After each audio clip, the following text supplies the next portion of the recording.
জানাচ্ছি সবাইকে চুমকি রান্নাঘর থেকে রমজানের পবিত্র রমজানুল মোবারক। আর চলে আসলাম চুমকি রান্নাঘর থেকে। আর চুমকি রান্নাঘর মানেই আপনাদের রান্নাঘর। তো ভিউয়ার্স, চলে আসলাম সরাসরি, আমি একেবারে চুলায় চলে এসেছি। তো আমি আজকে একটু ইজি ওয়েতে চিকেন তন্দুরি করব। তো আজকে ইফতারে আমি আর কোনো ভাজাভাজি করছি না। তো জাস্ট আমি কিছু ফ্রুটস রেখেছি আর তেল ছাড়া পরোটা বানাবো একদম তেল কম দিয়ে। আর আমি চিকেন তন্দুরি করব।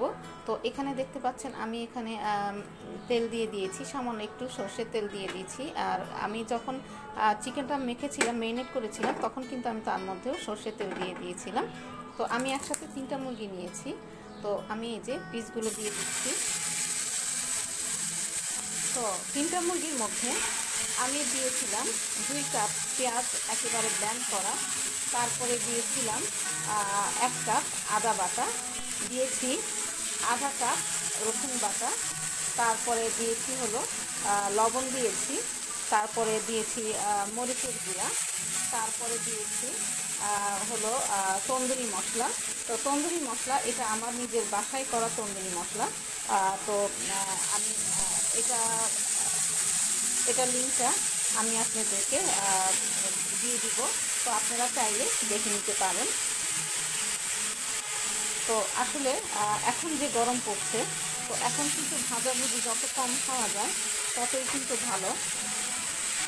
তো আমি এই চিকেন তন্দুরিটা একটু গ্রেভি দিয়ে করব, যে একটু মশলাদার, একটু মশলা হয় সেরকম।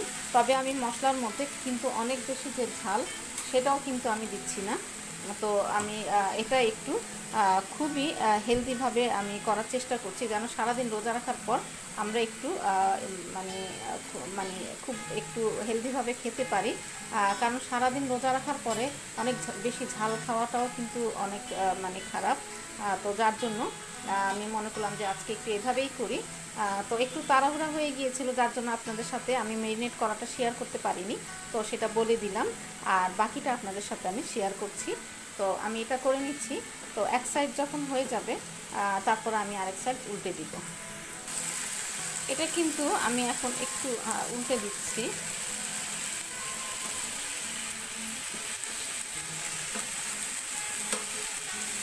একটা জিনিস খেয়াল করবেন যে আমরা কিন্তু তন্দুরিটা সবসময় আসলে করি।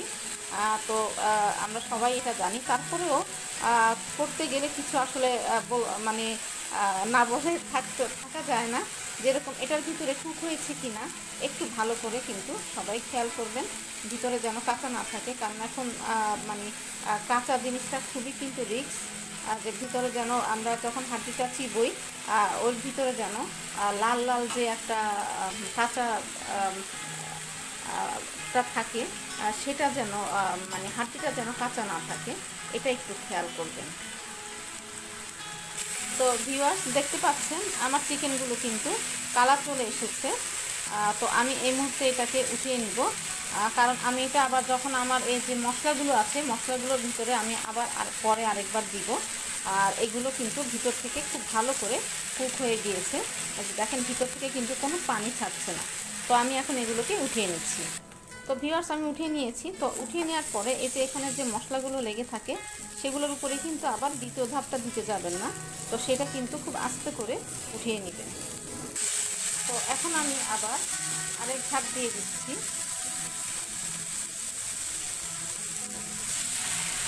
ফ্রাই প্যানটা যদি একটু বড় হয় তাহলে কিন্তু অনেক সুবিধা, একসাথে অনেক দেওয়া যায়।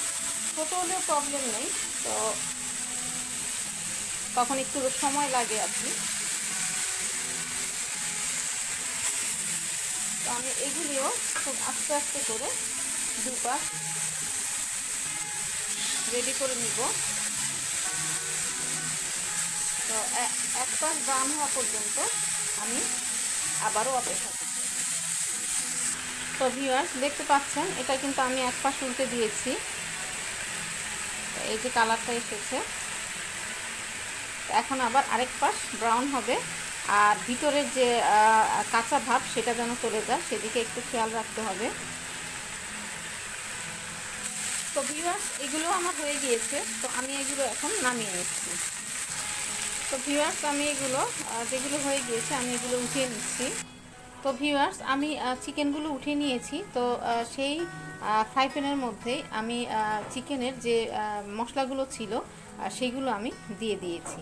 তো দিয়ে এখন এটা আমি তেলের উপরে আনবো। মশলাটা যখন তেলের উপরে আসবে তখন আমি আপনাদের মাঝে আবারও ফিরে আসব। তো ভিউয়ার্স, দেখতে পাচ্ছেন আমার মশলাটা তেলের উপরে কিন্তু উঠে গিয়েছে। তো আমি এখন এটা আলতো করে এটা আমি ঢেলে দিচ্ছি।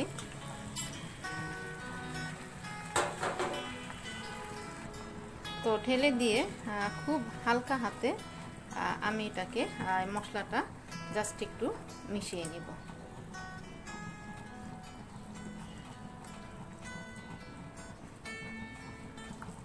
আমি এটাকে খুব হালকা হাতে মশলাটা মিশিয়ে নিচ্ছি।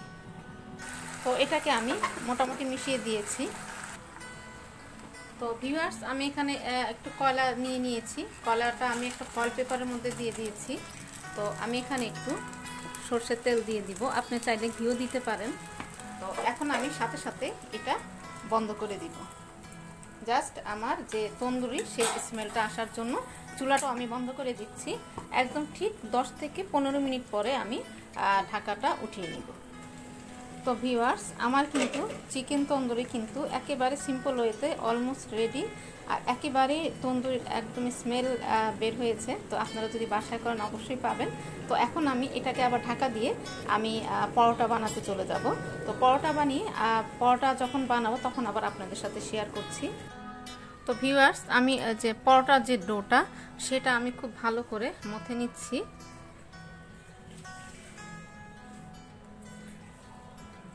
অবশ্যই হাতটা ভালো করে ধুয়ে নেবেন। পরোটার ডো যত স্মুথ হবে তত আপনার পরোটাটা খেতে অনেক ভালো লাগবে। আর হ্যাঁ, আমরা যেহেতু এখন একটু ইফতারের আগে বানাই, ইফতারের একটু আগে বানালে একটু সময় মানে একটু তাড়াহুড়া হয়ে যায়, এই জন্য আমরা তো একটু আগে বানিয়ে রাখি। তো এই জন্য আপনি নর্মাল ঠান্ডা পানির পরিবর্তে মোটামুটি আপনার আঙ্গুল ডুবানো যায় সেরকম গরম পানি দিয়ে ডোটা যদি মেখে নেন তাহলে আপনার ইফতারের আগ পর্যন্ত কিন্তু পরোটাটা অনেক সফট থাকবে। তো তখন আপনি খুব মানে ইজি ওয়েতে এটা আপনি খেতে পারবেন, মানে শক্ত হওয়ার কোনো ভয় থাকবে না। তো আমি এটাকে আরেকটু ভালো করে মথে নিচ্ছি। তো ভিউয়ার্স, আমি আমার ডো থেকে যে ডোটা ছিল সেটা থেকে আমি 2 ভাগ করে নিয়েছি। তো 1 ভাগ আমি বেলে নিচ্ছি। তো ভিউয়ার্স, দেখতে পাচ্ছেন আমি যত বড় করে সম্ভব তত বড় করে আমি ডোটা বেলে নিয়েছি। তো আমি ক্যামেরাতে আপনাদের পুরোটা কভার করে দেখাতে আসলে পারছি না। তো আমি এখন যেটা করব এটা হচ্ছে খুবই ইজি ওয়েতে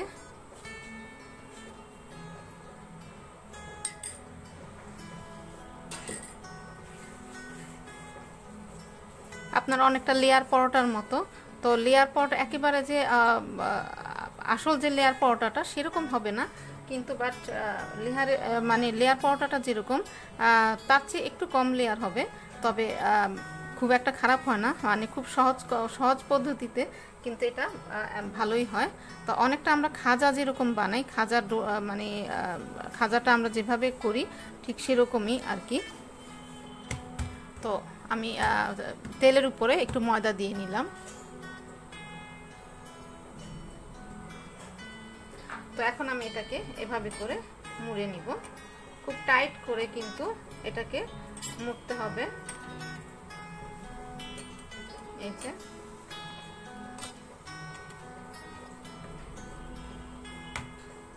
এটা কিন্তু লুজ যেন না থাকে।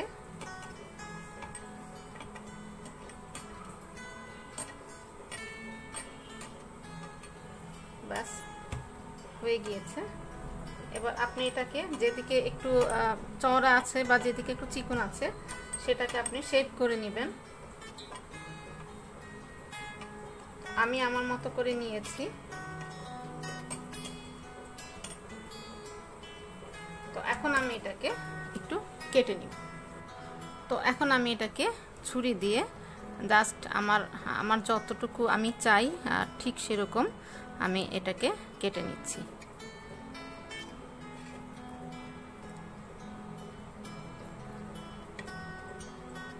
তো এভাবে করে আমি পুরোটাই কেটে নিচ্ছি। আর এই ভেতরটা দেখেন একদম লেয়ারের মতো কত সুন্দর দেখা যাচ্ছে। তো আমি এইভাবে করে পুরোটা কেটে নিচ্ছি। তো সবগুলো আমি এইভাবে প্রেস করে নিয়েছি। তো এখন আমি পরোটাগুলো আমি বেলে নিচ্ছি। তো এই পরোটা বেলা আপনি লেয়ার পরোটা যখন বেলবেন, আমারটা কিন্তু আসলে পুরোপুরি লেয়ার না, তো যতটুকু লেয়ার হয়, তো লেয়ার পরোটা যখন বেলবেন তখন কিন্তু এক সাইডেই বেলতে হবে। তো এই যে এরকম উল্টানো যাবে না, এভাবে উল্টালেই কিন্তু লেয়ারটা নষ্ট হয়ে যাবে। আপনাকে এক সাইড নিয়ে কিন্তু পরোটাটা বেলতে হবে। আর খুব হালকাভাবে, এই যে দেখেন লেয়ারগুলো কিন্তু দেখা যাচ্ছে, খুব হালকাভাবে বেলতে হবে। এটাকে কিন্তু আপনি খুব মানে খুব বেশি প্রেস করা যাবে না।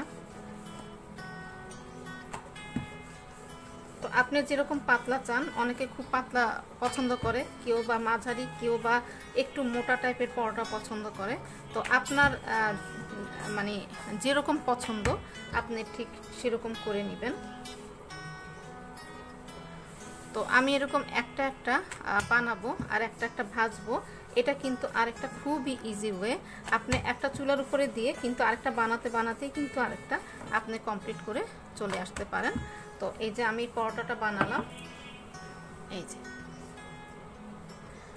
তো এখন আমি চুলায় তাওয়া বসিয়েছি, চলেন আমরা একটা পরোটা চুলায় দিয়ে আসি। তো ভিউয়ার্স দেখতে পাচ্ছেন আমি একটা লোহার তাওয়া দিয়েছি। জাস্ট আগের দিনে মানে আগে আমাদের মা খালারা যে তাওয়াতে রুটি সেঁকতো সেরকম একটা মোটা লোহার তাওয়া দিয়েছি। তো ইদানিং আমি একটু নন স্টিক অ্যাভয়েড করতে চাই, তো যার জন্য আমি কিন্তু এখন আমার রুটি বা পরোটা বলেন, আমি এরকম লোহার তাওয়াতেই মানে ছেঁকে নেওয়ার চেষ্টা করি। তো আমি দিয়ে দিলাম পরোটাটা। তো এই পরোটাটা হতে হতে পরোটাটা যখন হবে আমি আপনাদেরকে দেখাচ্ছি। তো দেখেন এটা কিন্তু সাইড দিয়ে টেনে আসছে। তো এটা কিন্তু মোটামুটি টেনে এসেছে। তো পুরোপুরি টেনে আসার আগে আমি এটাকে উল্টে দিচ্ছি। তো এখন এটা হতে থাকবে। আমি এটা যখন হবে, এটা হতে হতে কিন্তু আমি আরেকটা পরোটা বানিয়ে চলে আসতে পারবো। তো এই কতক্ষণ পরপর একটু এইভাবে করে নেড়ে দিতে হবে। আর এই পাশটা কিন্তু খুব ভালো করে কুক হতে হবে, নাহলে কিন্তু পরোটা কখনোই ভালো হবে না। তো ভিউয়ার্স আমি কিন্তু আরেকটা পরোটা বানিয়ে শেষ করে ফেলেছি। তো দেখেন এটার পাশটা। তো এখন আমি জাস্ট 1 চামচ তেল দিব, 1 চামচ, এর বেশি না। আর 4 চামচ অনেক রকমের হয়, একটু বড় সাইজেরও আছে 4 চামচ। আমি ছোট যে 4 চামচটা সেটার 1 চামচ তেল দিয়ে দিচ্ছি। এখন যেটা করব সেটা হচ্ছে জাস্ট আমি এইভাবে স্ম্যাশার দিয়ে আমি প্রেস করে নিচ্ছি। তো আপনারা চাইলে আপনার পছন্দ মতো যেটা দিয়ে প্রেস করতে চান সেটা দিয়ে প্রেস করে নেবেন। তবে আমার কাছে ইজি ওয়েতে আমার কাছে এই স্ম্যাশারটা খুবই ভালো লাগে। তো আমি এটা দিয়েই কিন্তু প্রেস করে নিই।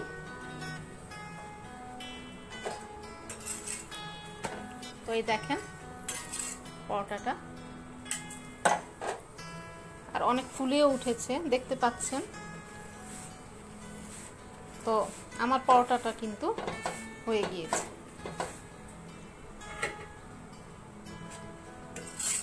এই যে। তো এখন আমি আবার আরেকটা পরোটা দিয়ে দিয়েছি। আমি এটা একটা চুলার উপরে দিয়ে আরেকটা কিভাবে বানাই সেটা আমি আপনাদের সাথে শেয়ার করছি। এর আগের বারটা যখন বানিয়েছিলাম তখন আসলে স্কিপ হয়ে গিয়েছিল, আমি এতটা খেয়াল করতে পারিনি। তবে আপনাদেরকে আমি এখন দেখাবো যে এটা হচ্ছে, ওই সাইডটা হচ্ছে। তো চলেন আমরা আরেকটা বানিয়ে নিয়ে আসি। তো চুলায় কিন্তু আরেকটা আমি দিয়ে এসেছি, দেখতে পেয়েছেন। তো আমি এখন আরেকটা বানিয়ে নিচ্ছি।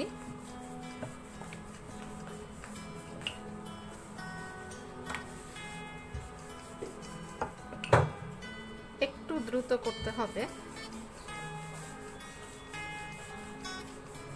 তো দেখেন লেয়ারগুলো কিন্তু ভেসে উঠেছে। আমি কিন্তু এটা উল্টাইনি।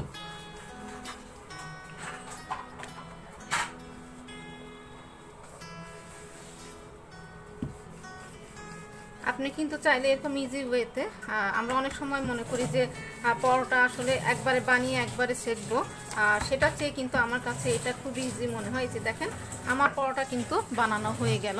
এখন আমি যেটা চুলায় আছে সেটা কমপ্লিট করতে যাব। তো দেখতে পাচ্ছেন এই যে আমার এই পরোটাটা কিন্তু এরকম অবস্থা হয়েছে। তো আমি এখন আবারও 1 চামচ তেল দিয়ে দিচ্ছি।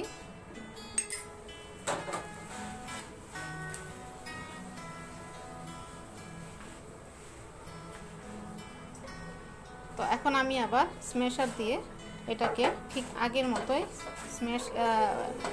প্রেস করে দিচ্ছি। দেখতে পাচ্ছেন পরোটাটা কতটুকু ফুলেছে এই যে। আর এটা খেতেও কিন্তু অনেক মজা। এই যে